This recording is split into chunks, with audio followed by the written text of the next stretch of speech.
We're so happy to be here. This is the life of Hazon. If you guys could have saw like 5 seconds ago, this is what the miracle of Hazon Detroit is. Wren Hack is in a truck. Marla is at home, but Wren is literally delivering food right now to get into the hands of people who need it. And this is why I can't say you're one of my favorite clients, because then other clients get upset. But we know I am. We are. Let me just say you're one of my really important clients, because I think that the more that we can share the story of Hazon Detroit, and the more people know about what Hazon Detroit is doing, it's so important. And the truth of the matter is that in the last 4 or 5 months, the mission and what you've been doing has just really skyrocketed, because it's had to change. And there is Hannah Fine in the back of your truck right now. Hannah Rusco. That's Hannah Rusco. She's taking tomatoes out of your truck. They're going to, where are they going? Those are going to Yad Ezra. Then later today, they will be on the table of people who really need to be eating fresh produce. So like nothing in my life makes me happier to say we're on a little late, but here we are. Wren Hack, Executive Director of Hazon Detroit, Marla Slush.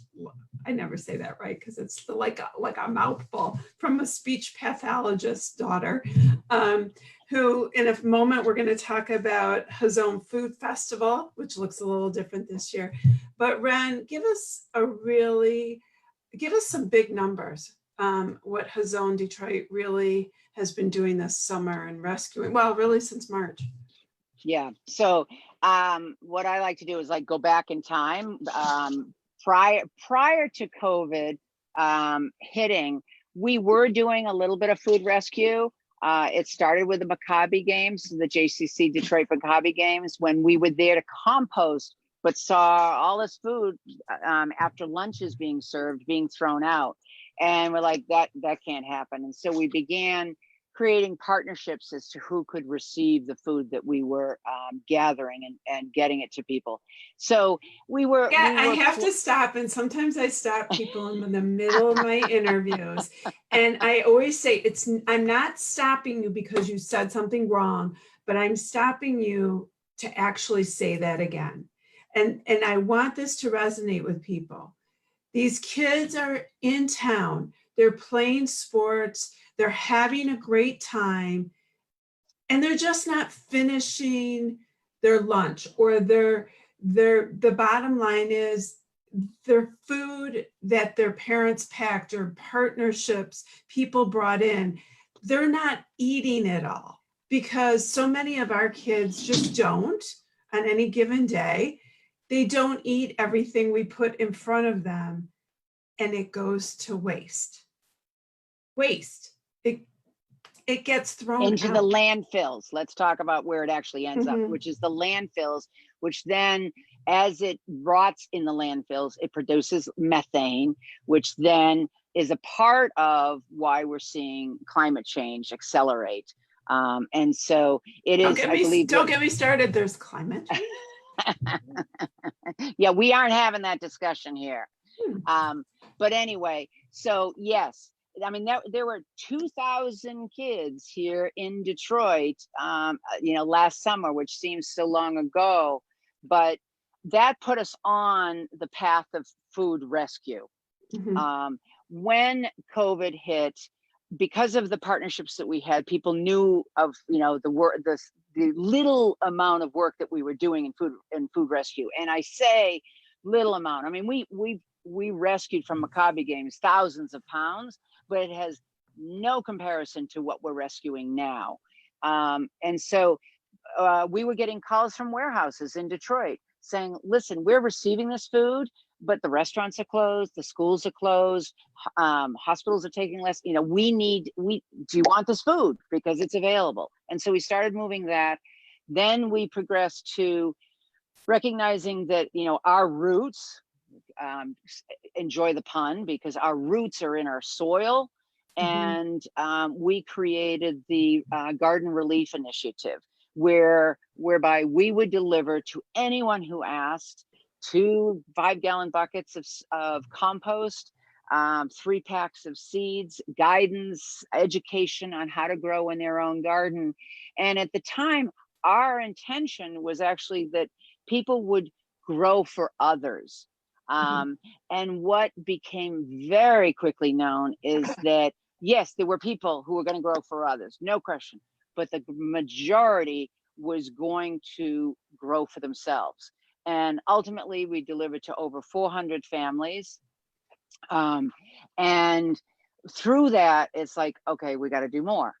And the food rescue just started growing. And what it started with is one pantry calling and saying, hey, listen, I got a drop off of food, which is wonderful, but I don't have the refrigerator or freezer space to store the extra.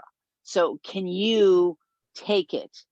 And what we started doing is taking overages from one pantry and kind of calling around and finding out who could take it.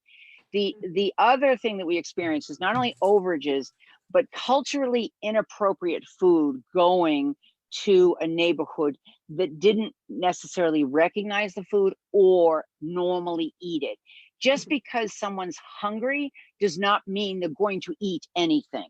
Right. And I think we tend to have this, well, of course, give them an amazing example is give them salmon, that, they'll eat that. When we were literally pulling piles of salmon out of the Brightmoor community because they haven't had an opportunity to have salmon. And so, yeah, wonderful in the sense that we could take it to another community who would love it, but it's just sad that it was actually ending, being given to them in the first place. And right. It's not out of goodness of people's hearts. It's just the food system was not prepared for the onslaught of what COVID-19 brought us. And so obviously, as I mentioned, it started with, moving food from one pantry from another. Then we started getting calls from food production companies that said, hey, listen, we were shut down for 3 months. We have stuff that's close to expiration date. Can you get rid of it?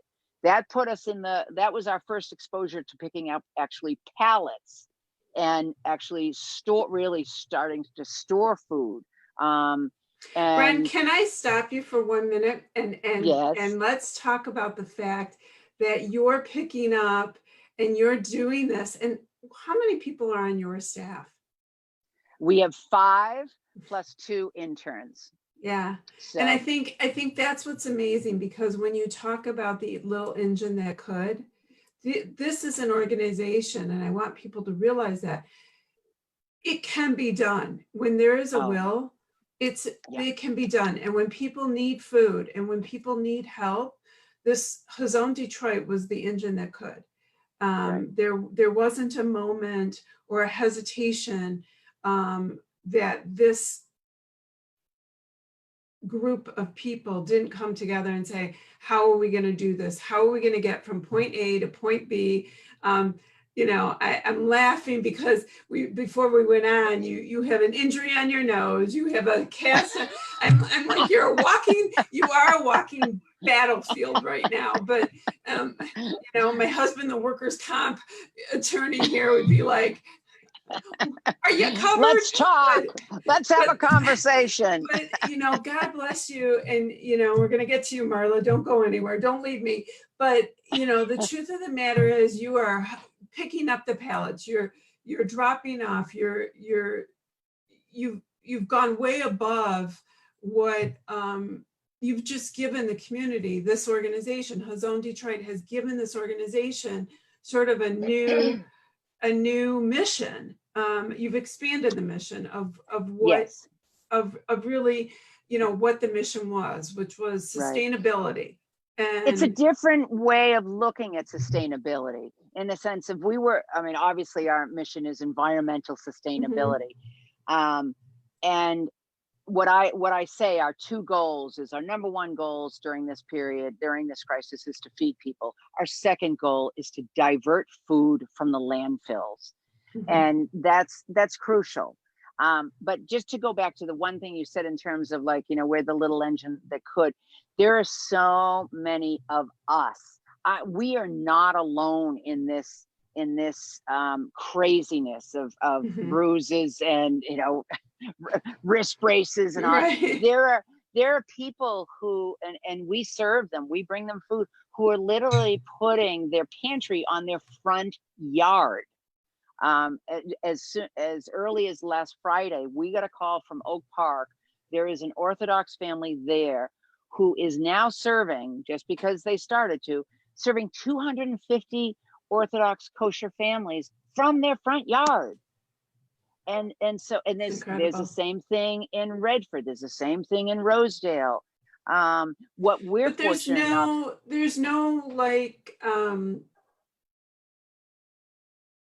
all tied together. It's just all of you sort of communicating. Is that yeah, what happening? I would say is, not to take anything away from the organized food banks. They are so necessary, and they're doing everything they can to fight, it's just overwhelming right now. Exactly. Yeah. So what has occurred is there's this grassroots movement of people. We all like connect with each other, either when we're picking up produce boxes, or finding each other on Facebook, or people who we help say, oh, do you know about this such and such pantry? And so ultimately we have become this community of sharers, in the sense that we're constantly in communication with, like right now, I mean, if you look, you can see the back of my truck, and it's a large cargo van, that, thank God, we received a grant from Oakland County, and administered by United Way, that gave us the money to rent this vehicle, because it's full of pallets that we picked up this morning. And those will be gone today. I mean, just as the 3 pallets will be gone that we picked up yesterday, and the 3 pallets that we picked up on Monday. And it's because we reach out to all our partners. I mean, we have 34 pantries in our database, but sometimes they're closed, and sometimes they can't receive. And so then we put it out to our grassroots partners and say, who can help out, who needs food. And so yesterday it was Redford, today it will probably be Rosedale, and it just works. But there's so many caring people, and so many people who are just working so hard to make sure nobody's hungry. Yeah. And I worry, as you all do, and so many, I worry as these kids don't go back to school, because I get frustrated, like so many, that our education system is tied to our food source for these kids. That's where, one of the things that happened for sure in March across the country, that these kids, so many kids, their breakfast and their lunch for sure is tied in with their education. Their summer programs are tied in with a meal. And so this need for getting food out to those who need it isn't going away. It's getting worse. It's only going to get worse. And it already is. I'm going to switch to Marla in just a second, but if I could ask you, what is it that you could say food banks need? What is it that Hazon, Detroit needs? I don't want to lose you. That looks like a call, but yeah, I just got rid of it. Thank you. Well, especially on that need. You are my priority. What is it, when we say, what is it that, we need to tell people that food banks need? Because even on a national newscast, I see where it says, don't bring us canned foods, don't do this, don't, and I'm always like, oh my God, don't tell people don't do something. Tell them what you do want them to do. Exactly. So for instance, right now, Temple Shir Shalom has a food drive going on for us. They will take any non-perishables. They have containers out front. They're what are they on? Walnut Lake and Orchard Lake. And they have containers out at all times, and any non-perishable foods can be dropped off. What my biggest suggestion is, if you have any pantries, and you can go to our Facebook page, Hazon Detroit, and there is, if you scroll back, there is a pantry connector. So you can find pantries in your area. There are plenty of pantries out there. And I recommend not just simply showing up with food, but calling them and saying, hey, what is it that you need? Because what keeps us so busy is the fact that good intentioned people have dropped off food to a pantry that they can't use fast enough. Right. And so, and or do not have the storage space. Now, thankfully, Shir Shalom has given us their social hall, so we can store non-perishables there. We also have freezer space. We have Empire Meatpacking has given us their freezer space. We have 17,000 pounds, 10 pallets of cubed cooked chicken in storage there, specifically for the fall and winter, because that's when, as we mentioned, right, we're going to get hit. Sure. It's just, we're already seeing it. You know, the $600 less in unemployment makes a huge difference. It's a huge difference. And anybody who thinks otherwise is unknowing. Isn't experiencing this. And I say, well, God bless that they're not, but they need to ride on, as you and I talked one day, they need to ride on a truck with you. They need to ride on a truck with Forgotten Harvest or Gleaners, or walk through a neighborhood. They need to see a face of a child who isn't eating. And let me just say, eating properly, and there's a big difference. You can't eat a bag of chips and think that's proper. You know, you need to eat. And you bring up a really important point, and that is good intentions, which, you know, we all want to have. It means that we want to have good intentions to give the proper food where it's needed. You can't, you know, if you do any research in this, that different cultures have different taste buds, different way of digesting too. And it's important that how we, you know, distribute food so it is healthy. And it's really important. And so you bring up an excellent point, that to have, you know, to give and where you can, but make the phone call, find out what is needed, because then your good intentions go even farther. And also, just the last point, you can always call us. As I said, we have a database of pantries, not only of pantries, but also what they're looking for. So we know, if you call us and say, hey, you know, such and such pantry is near me, or I have all of this, where can I take it? We can assist you in knowing where to take it. It's all amazing. Don't go anywhere, because we're going to switch gears a little bit, unless you have to drive and deliver. I'm only going to black out for just a second so I can communicate with our other driver, but not a problem. I understand, but I'm going to switch gears, because one of the most important words in Hazon Detroit is partnerships. And Marla, that's really one of the key words to your area. I call you the queen of the food festival of Hazon. And, you know, Hazon Detroit is known for the Jewish Food Festival.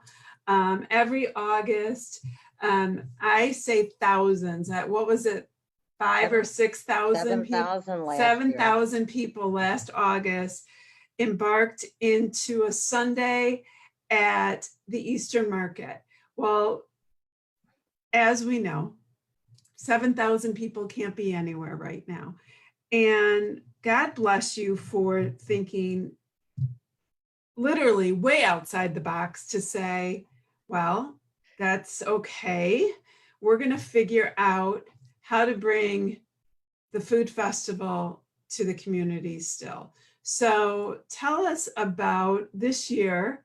like so many organizations who, have to adapt, what is the Jewish Food Festival looking like this year?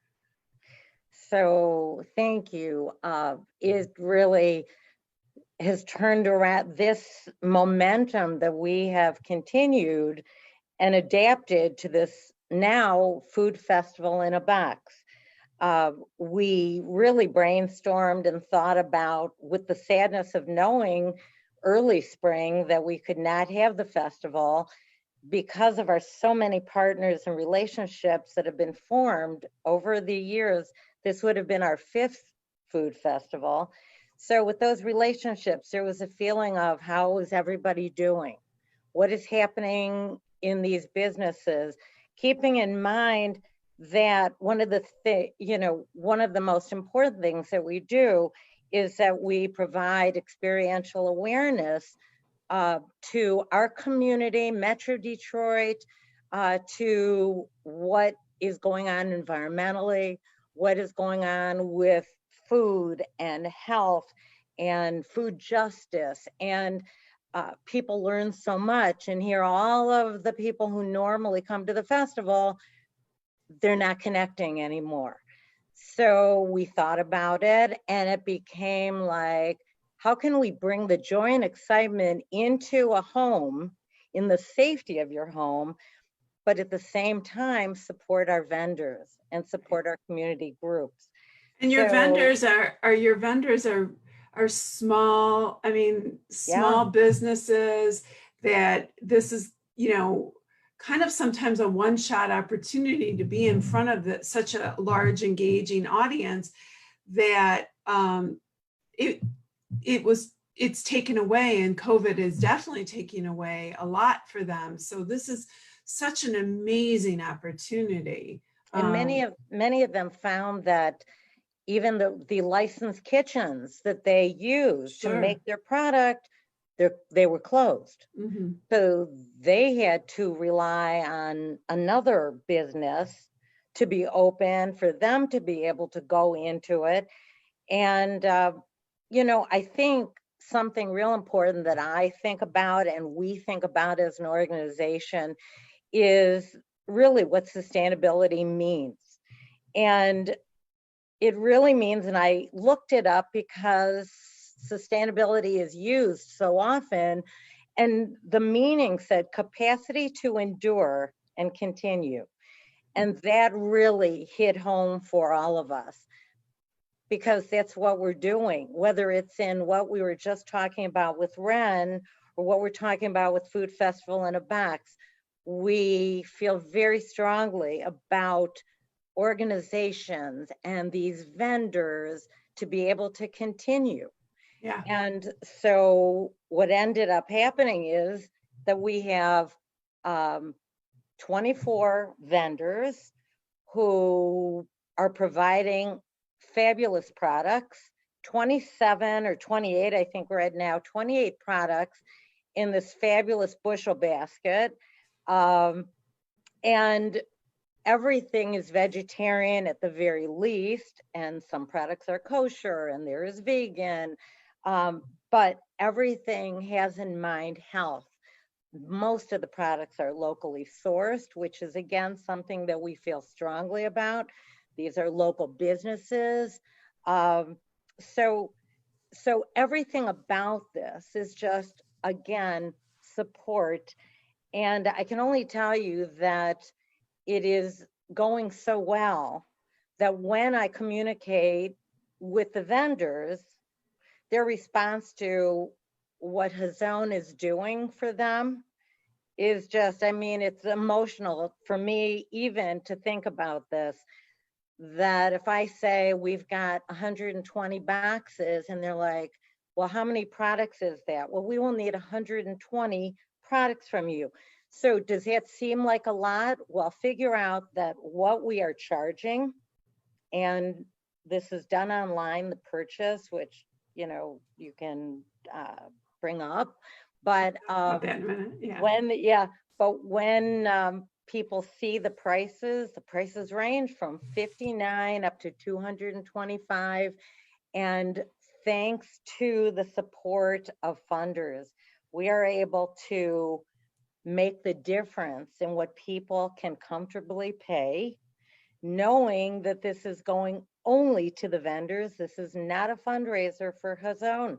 This is to really support these vendors, and they're getting all the money for whatever if they have 100, they're getting paid 100 times whatever that product is. So again, one of the reasons I was super insistent to talk to you and Wren this week is the Hazon Food Festival in a Box is available online right now for purchase up to August 17th. I'm so excited. I purchased my box right away. So I'm one of them, but I have to tell you that it was such a pleasure to purchase the box, because if you go online to hazondetroit.org, the website, and you take a look at the very long list of the partners who have put things into this basket. We're calling it a box, but it's so amazing. You would have to go very far to get, these individual source, you'd have to source and go very far to get all these different types of products. And to be able to just, go online, buy a basket, and be able to try all these different locally sourced Michigan products, read about all of them is just amazing. But the unique part of it is that you do get to sort of pick how much you're contributing because of the wonderful partnerships and fundraising efforts that Hazon has gone out and done. And then in return, it is not a fundraiser for Hazon. The money is going back to these partners. And I was going to mention something. So also that didn't come up is the fact that we have 30 organizations. We call them community partners, right. And we're connecting people to them also, so that they can find out how they can get more involved. What do these organizations do? And that's very exciting, both on the website as well as we're posting daily information. So I think it's a really unique opportunity to sort of test products, hear about community resources. It's a kind of a chance to do all of this for not a lot of money. And I say that where I never look into anybody's wallets, but it is an opportunity to give back to the community if you're so able. And to be able to do that. And I think that, I mean, I look at the amazing list that is available, and to be able to, really enjoy it. I mean, I think that the retail value that you all put on it was, just shy. Well, Marla's showing the picture right now, which I love. I mean, these are the products. It's unbelievable. I think you guys came up with a retail value of close to $185. I don't know if that's changed over time, but you can start as little as $59.95 to purchase this. You have up till Monday. I know we sound a little sales pitchy right now, but it's, what the heck? I don't care. FaceTime. It's my FaceTime Live. Can do what I want. Terry, also, I think people would want to know that about the pickup and how they get it. Yeah. So I was just actually, thank you for saying that. You're the ambassador here. I do want to say you need to purchase this before Monday, August 17th. And then please tell us about the pickup, because I actually need to know about that too. So the pickup date is Sunday, August 23rd. And everyone who registers, of course, will get this information as a reminder. The time is from 12 till 3. There will be, we will have a recommended period of time so that we space people out. This is going to be, they will be picked up at the Max Fisher Jewish Federation building on Telegraph near Maple. And it's going to be very obvious when you come in, and it's very organized, and people will literally pull up and we'll check them off, and they will pop their trunk. And with all safety precautions, this is contactless for anybody. Put it in their trunk, shut the trunk. Thank you very much. We love you for your support. And off you go to enjoy what you just purchased. I mean, I couldn't be more excited about the fact that we're not losing the food festival this year. We're doing it in a different way. We're adapting to what the time is calling for. We're still able to showcase all the wonderful vendors that would have been with us at the Eastern Market. I hope that more people, I hope people will see this FaceTime, will repost it. And, you know, you still have a few days left to order. I know that people are going to be sorry when they don't and they see this wonderful opportunity. 7,000 people usually attend the food festival. I fully intend on being back at the Eastern Market next year, and maybe it will look differently. You know, we don't know what life brings on a daily basis, but, you know, Wren, can we get you back as we wind up? I don't know. She's very busy, this Wren. She driving now? She's driving, she's delivering. Hang on, I'm here. I'll just pull off on this side street and park. I don't want, you know, in the middle of, I'm in Pontiac. Lose you. Here I am. Okay, I'm parked. You know, what I was saying is that I think that Hazon has really done the one thing most important, and that is adapted. You have clearly adapted to every day, whatever life has thrown at you with this pandemic. You know, whether it be early morning phone calls, you and I, or, you know, but, you know, starting with, we better get this relief garden information out there. And I personally think our wonderful media, the wonderful media, the relationships that Hazon has had, that we have had, because they really, you know, I like to say Hazon starts with the Jewish ethics, but really I've really talked to the media, and it's really Southeastern Michigan and beyond, because Hazon is across the country, and we're serving all people. And I say we, absolutely. I say we because I'm fortunate enough to be your publicist, and it is such a great honor. We are fortunate. And this is where, we plug you, in the sense that you have, and just be quiet for a minute. You have done an incredible job of really, that's not what this is. Not even promoting. I won't use the word promoting.